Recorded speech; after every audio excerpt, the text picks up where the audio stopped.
Make it here today.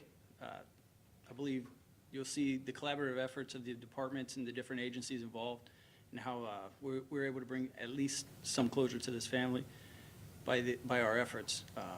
In the room today, I have the Deputy City Manager, Dan Mathis, behind me. We have Chief Ogburn from the Ocoee Police Department, retired Detective Michelle Grogan, and then Captain Draper will be leading the ceremony, or the press conference for us today. I apologize. And I'll turn it back over to Malcolm Draper. All right, so good morning. My name is Captain Malcolm Draper, and on behalf of Chief John Graysick, welcome to Clermont Police Department. We appreciate you joining us this morning. I'd like to take a moment and recognize the law enforcement partners again. Again, Chief Ogburn of Ocoee Police Department, retired Detective Michelle Grogan, Clermont Police Department Deputy City Manager Dan Mathis, and Clermont Police Department Deputy Chief Michael McMaster. We're here to announce a significant development in a long-standing cold case investigation. As a veteran detective, I can tell you that this is the type of update every investigator hopes to one day deliver. Today we're announcing the identification of a previously recovered remains and the resolution of a case that remained unanswered for many years. This outcome reflects the coordinated efforts of multiple agencies and forensic partners. The original investigation conducted by the Clermont Police Department detectives in 2009 was thorough and methodical. The Ocoee Police Department provided critical investigative support. The medical examiner's office and forensic specialists applied advanced scientific techniques that ultimately led to identification. Most importantly, this brings long-awaited answers to the victim's family. Investigators began searching the area So roughly in 2009, our investigators made contact with city work crews. First off, I want to make sure, like this here is a collaborative effort. This is a team effort between many different partners, Clermont Police Department and the Ocoee Police Department and the 5th and 24th Medical Examiner's Office. None of this takes place without teamwork and using advanced technology such as genealogy and DNA analysis to really provide closure.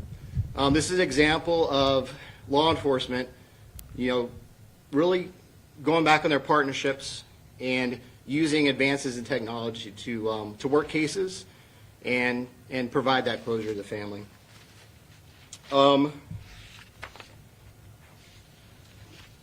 Roughly in 2009, our city work crew came across some what appeared to be human remains. They were clearing off a newly acquired piece of land for a new park, and that is what is now Lake Hiawatha Preserve. That's at 450 12th Street here in Clermont. They discovered what appeared to be teeth and some bone fragments. They immediately contacted the Clermont Police Department. Investigators promptly responded, and the Clermont Police Department and the City of Clermont devoted immediately personnel to 24/7 security to preserve the scene and to contain the investigative area.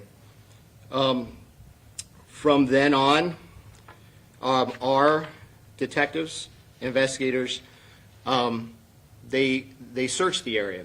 They brought many different partners involved, Lake County Sheriff's Office for our cadaver searches.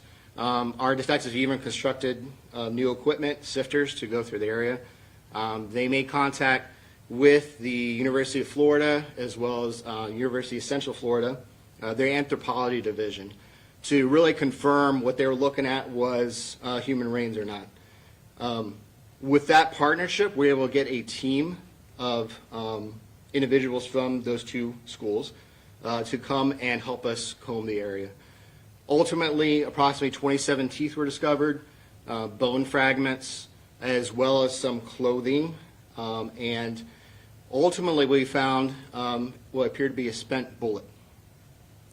With this information, our Clermont investigators sent out a teletype to surrounding agencies notifying them of the discovery of human remains just in case they had any cases that might match. Through investigative efforts studying these bone fragments, we attempted to identify those bone fragments at that time in 2009. More specifically, it was Bode Technology, which at that time was a Department of Justice partnership for analysis. Fortunately, the case went the case went cold during that time, along with some periodic case review, follow-up on any tips may have come from that time until the present. Exciting news part. Fast forward to June of 2025. Our Clermont Police Department evidence team was contacted by the medical examiner's office. They had the opportunity with advanced technology and some grant opportunities. They asked us to submit some of the bones for analysis. More specifically, it was DNA genealogy analysis. That is through a company called Othram. I anticipate maybe a question of what DNA genealogy, so this is strictly from their website. Genetic genealogy combines DNA testing with traditional record-based research to determine biological relationships, map ancestral origins, and build family trees. By analyzing shared DNA segments, it identifies matches in database, often tracing ancestry back through many generations. June 2025, we provided the bones. Medical examiners picked up the bones. And then fast forward again to December 29th of 2025, we were notified by the medical examiner's office that the remains were identified by Othram as Ernest Joe Manzanares. At that time, Clermont Police Department investigators made contact with the Ocoee Police Department as Mr. Manzanares had been entered by that agency as a missing person. At this time, I'd like to turn it over to retired Detective Michelle Grogan from the Ocoee Police Department for anything further on her end. Thank you. Good afternoon. I started my career with the Ocoee Police Department in 2003, and throughout my time as a detective, missing persons cases have always been close to my heart. When I became a detective, I asked to work missing persons cases, even after I retired in 2023.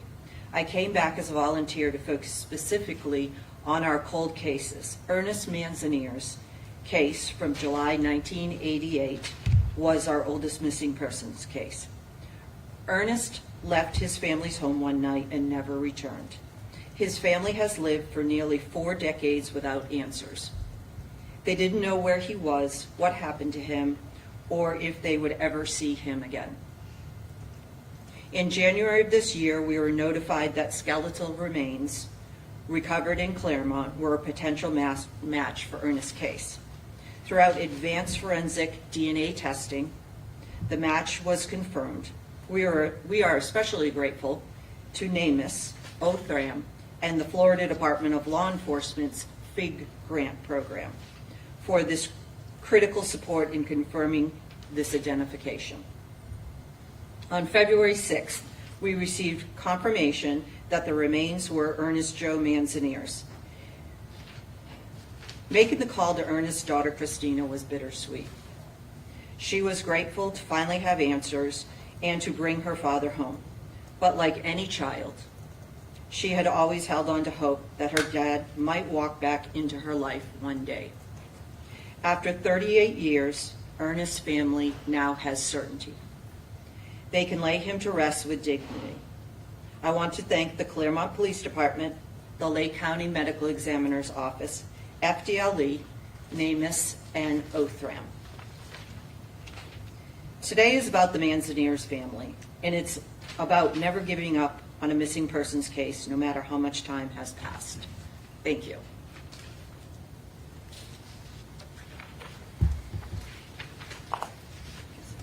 Yep. I think at this time we'll field any questions that you all have.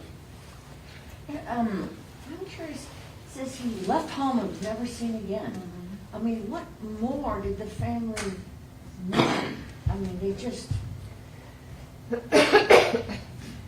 I spoke to his mother, early on in my investigation, and she recounted that the family was experiencing domestic violence.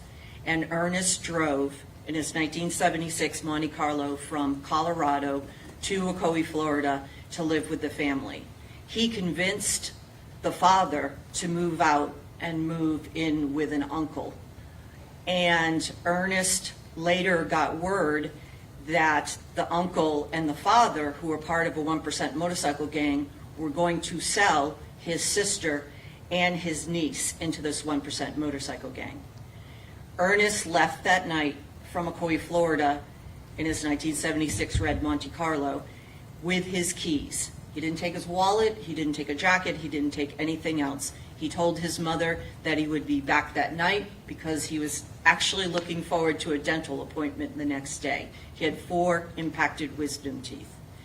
He said he was going to his uncle's house to confront his father and his uncle about selling his sister and his niece. And he was never seen again. And nor has his car been found. So selling, I mean, I hate to ask you to be graphic, but selling his sister and niece, what do you mean? I would think this day and age you would call it human trafficking. Where are And- his father and uncle now? They are deceased.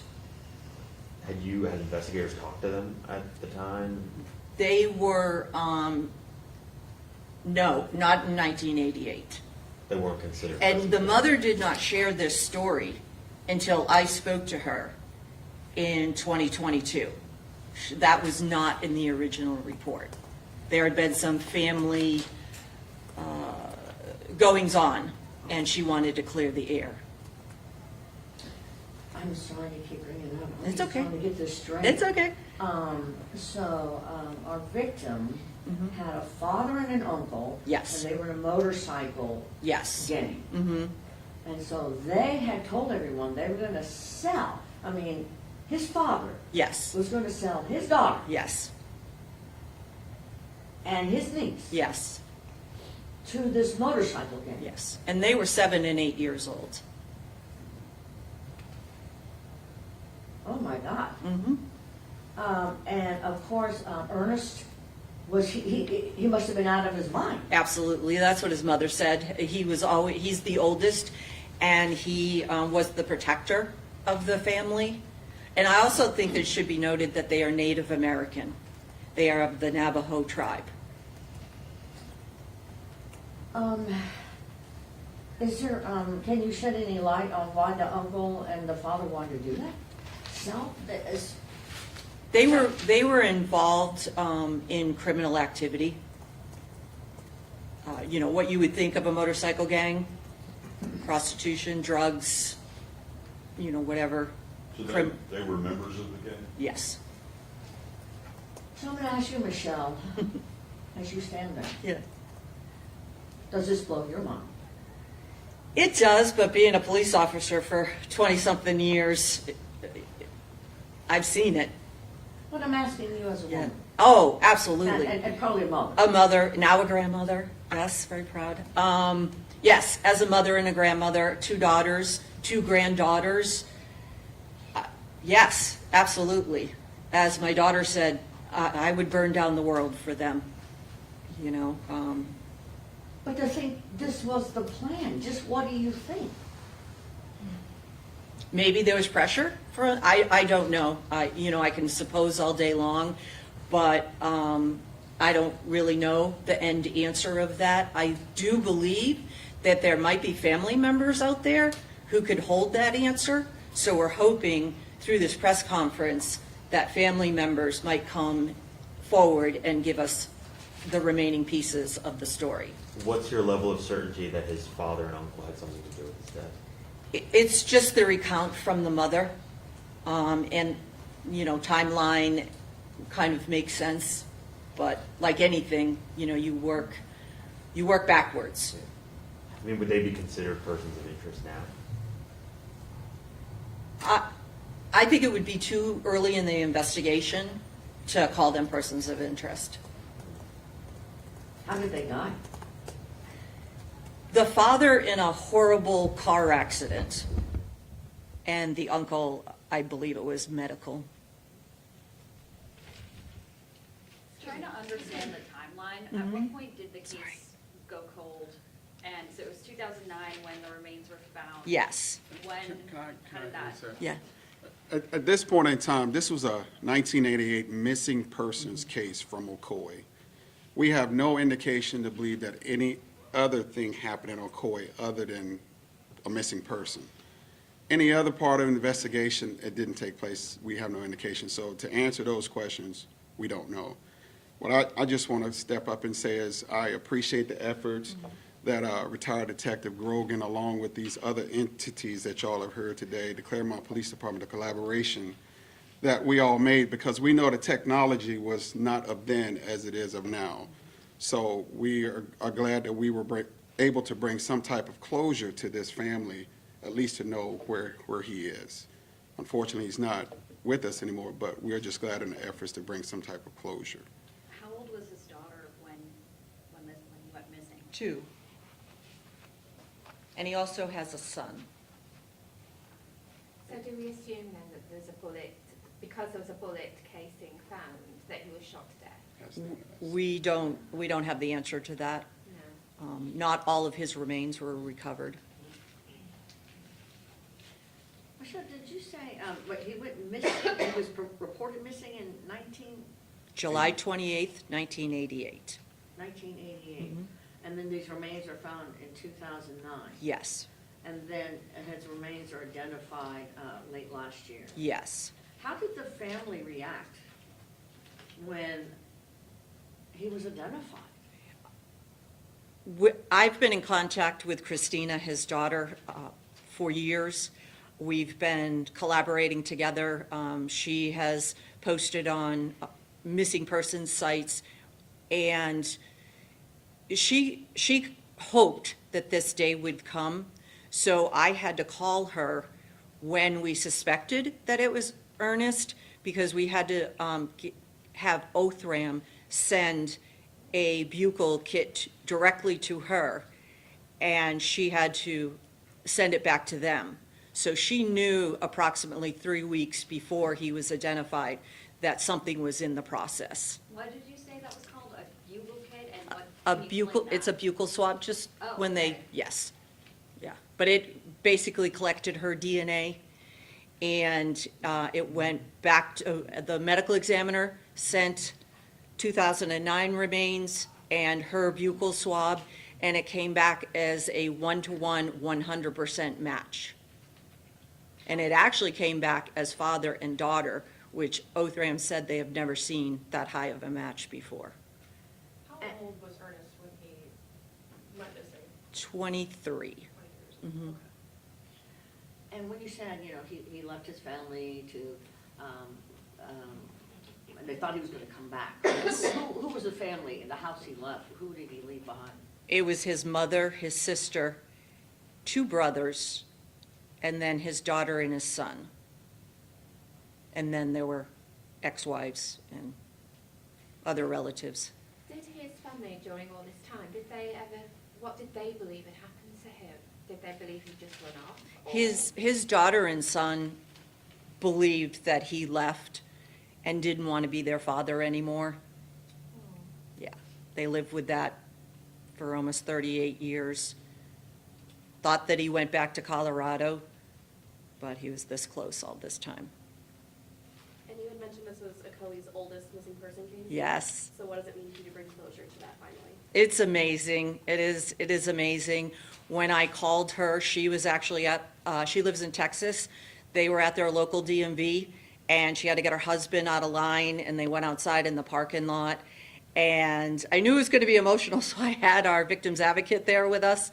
And Christina cried, I cried, the victim's advocate cried. I mean, it was bittersweet, again, because she always held out hope that her dad would walk into her life, but it also was some kind of answer for the family.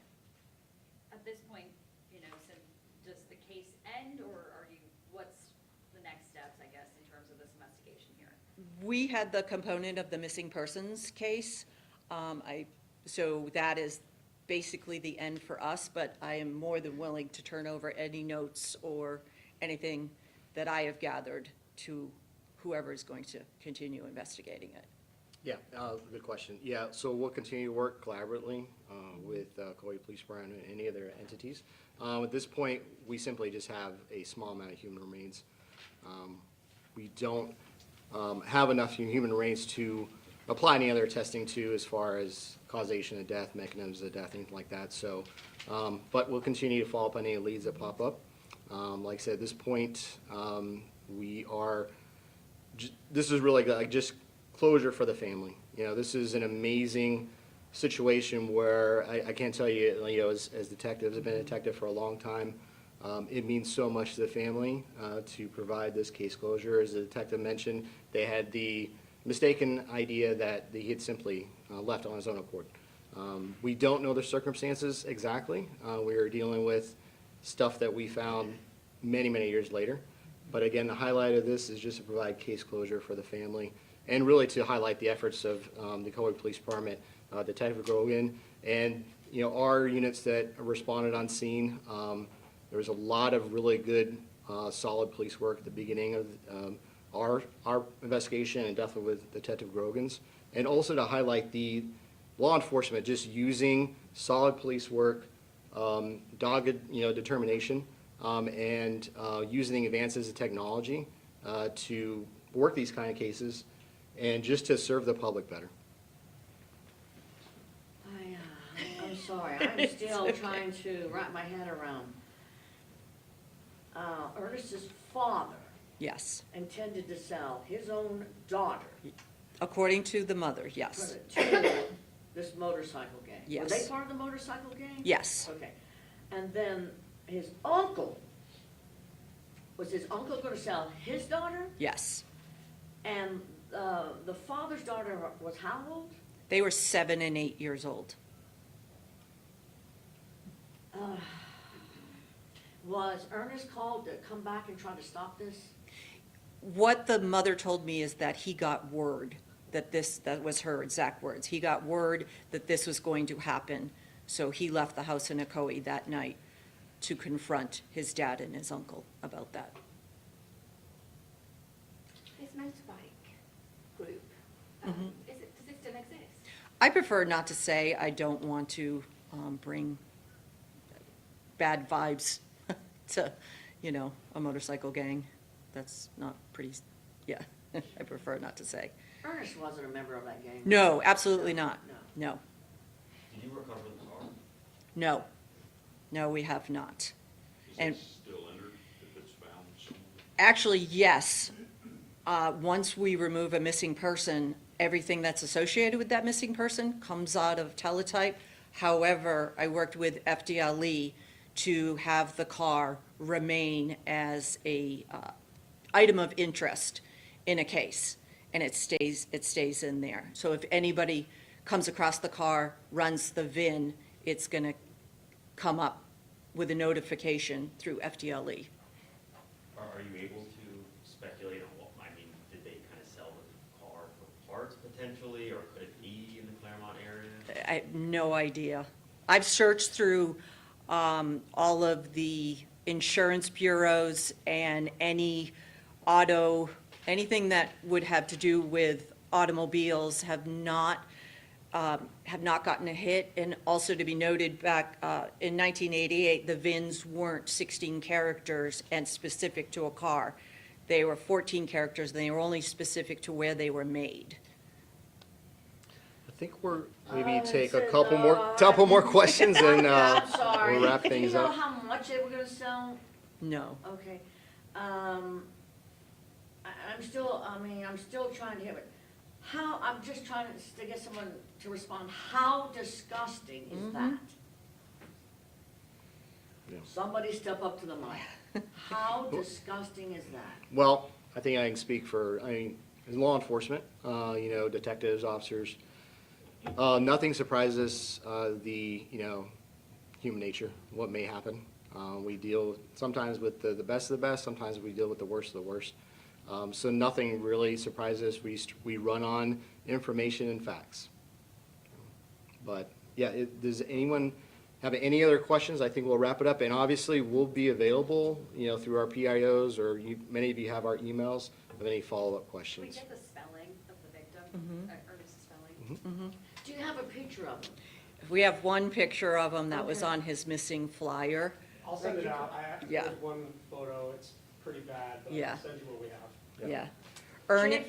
Chief, Me? I'm sorry, I'm just gonna throw it out. How disgusting is that?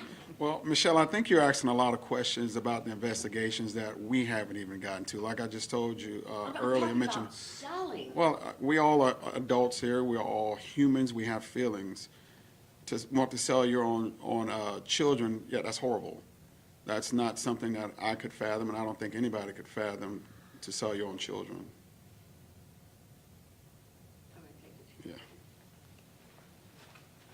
Ernest, E-R-N-E-S-T, middle name Joe, J-O-E, Manzanares, M-A-N-Z-A-N-A-R-E-S.